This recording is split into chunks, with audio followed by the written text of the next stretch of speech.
Good morning, everyone. It's bright and early, 8 o'clock Pacific time in California, where I live. How is everyone doing today? So, today is day 5 of the Autoimmune and Rheumatoid Arthritis Symposium. So, today we have a lot of great speakers on today's talk. And we have Jason Prawl, who is going to be talking about the blue zones and longevity and what the patterns are of people that live the longest in the world in the blue zones. And he's also going to talk about the nervous system.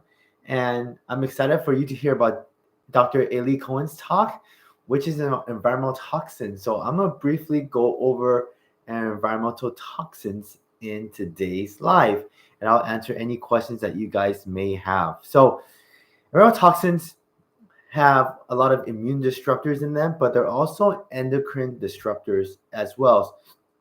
So an example of an environmental toxin is plastics and microplastics in them. It can cause a lot of disruptions in our hormone system. That's why we see a lot more rising rates of obesity, earlier menses, lower testosterone levels, is because of these environmental toxins. And these environmental toxins have disrupted our health overall. The technology that's been around, the new technology has really disrupted us. And I recommend a lot of people to avoid plastics in general because you can leach into the body, and we know that it goes in the brain already. There is data to show that it disrupts the immune system, especially BPA and other bisphenols as well. So I highly recommend minimizing environmental toxins as well. So I'll be going over more of this, of course, in my course, and you can hear some of it in the talk today. But some other things to watch out for are air fresheners. You might want an air filter. Pollution plays a huge role in the immune system. It can actually increase the rates and risk of rheumatoid arthritis and lupus and many other autoimmune diseases. And also, you got to watch out for glyphosate and pesticides. Also, you want to watch out for the makeup, the shampoos, the parabens, and certain candles. So there's a lot of things in the environment that you may not be aware of that I'll be going over in my course when it's released, that you can learn more in detail about these toxins. And so I'm excited for you guys to hear about Dr. Ailey Cohen's talk today, amongst other talks talking about nutrition and the gut microbiome and gut health as well.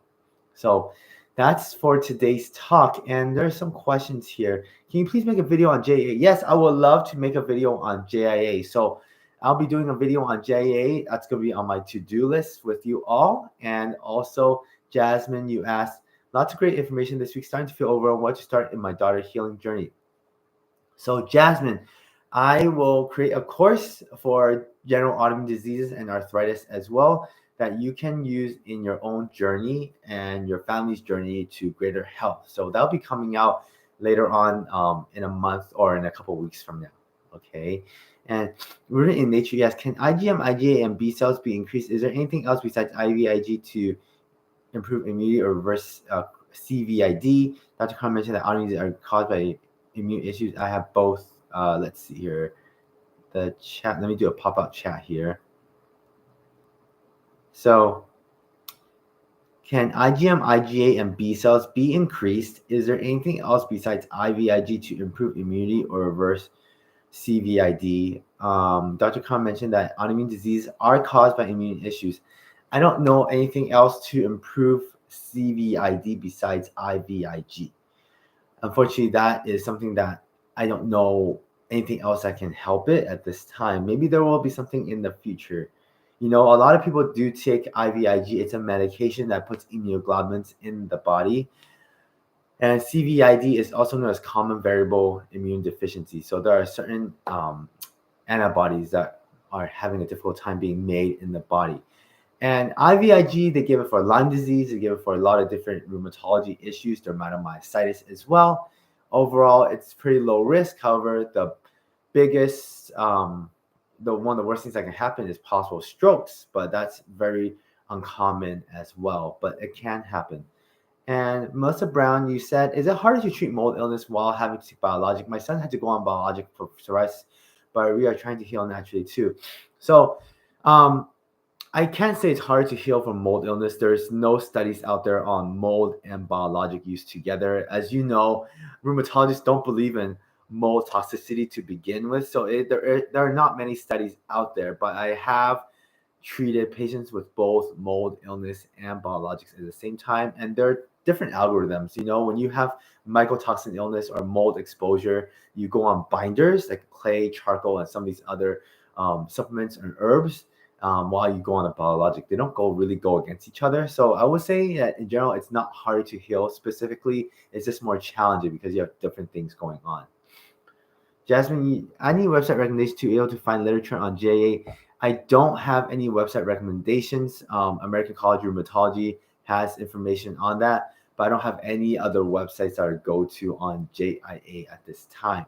I would say in general, when you look at JA, you can also look at the rheumatoid arthritis papers or information because JA does turn into rheumatoid arthritis. And any home test for mold that you recommend, I use real-time lab in my own patients. It's a urine test for mycotoxins in the body. So that's what I use in my own patients. Okay. So today my plan is to go make YouTube videos, create some of the course content, and do more studying on integrative medicine. So that's what I have planned for Friday, and also doing some gardening today. So, and let's see, how about to test our home to see if there's any mold in there? So one great website that I'm a part of is called ICI.org. I'm going to write it in here. It's the International Society for Environmentally Acquired Illnesses.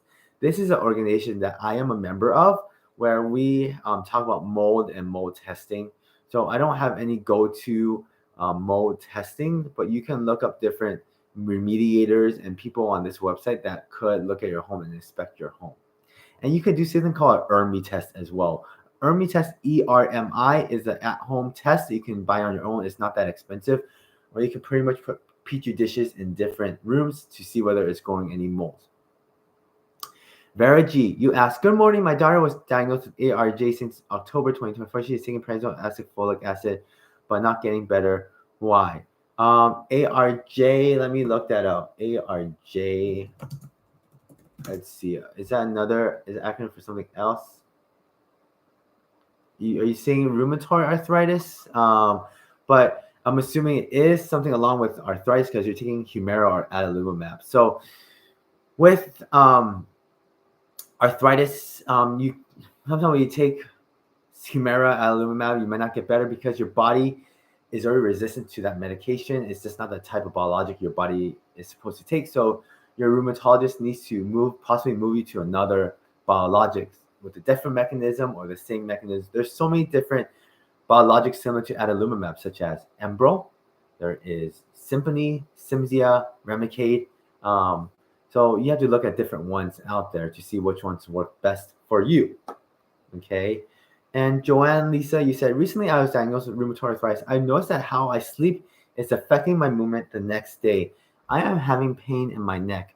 My rheumatologist does not think it has anything to do with RA. So if you're recently diagnosed with RA, it's less likely that RA is affecting your neck because when the neck is affected by RA, it's usually longer term that you've had RA for.